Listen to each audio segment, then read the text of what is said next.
La tête de l'Art Center Caravelle, c'est Svetlana Yurdiskaya. Arrivée à Madère en 2015 avant que son fils n'entre à l'école, Svetlana est d'origine russe. Elle et son mari ont décidé d'emménager sur l'île portugaise pour son climat agréable et ses beaux paysages. À l'origine journaliste en Russie, elle s'était quelquefois approchée du monde de l'art, mais n'en est pas experte. C'est donc presque en néophyte qu'elle arrive à l'Art Center Caravelle en 2015. Le marché de l'art, c'est intéressant, mais il faut être un requin si vous voulez être dans ce marché de l'art. Dans notre cas, notre endroit est assez petit et on est à l'aise entre nous pour être là, pour travailler là. On n'entre pas vraiment dans ce monde de requins. Grâce au tourisme et à ses bonnes relations aux journalistes locaux, Svetlana se fait rapidement une place dans ce petit monde. Je suis une femme, donc je supporte le féminisme.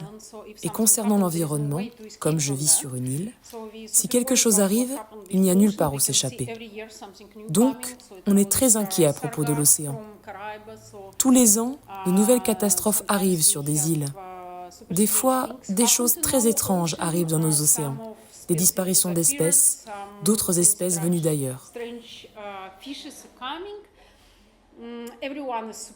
On est tous très inquiets à ce propos et les artistes sont très sensibles à ce genre de choses. Donc même si tu demandes aux artistes de créer des œuvres en rapport avec les souvenirs, ils pensent aux problèmes écologiques.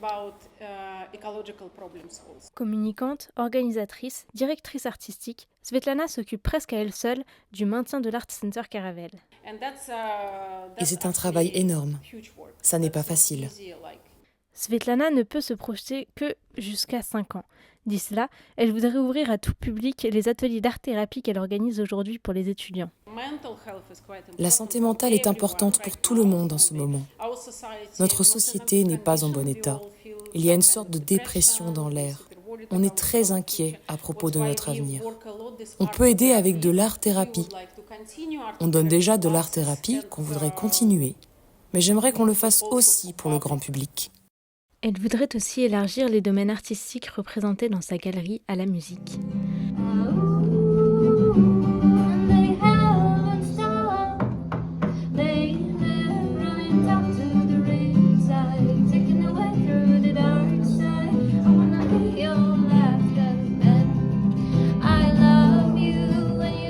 Malgré la situation critique du marché de l'art, Svetlana Yurdiskaya arrive à imaginer un avenir propice à l'Art Center Caravelle.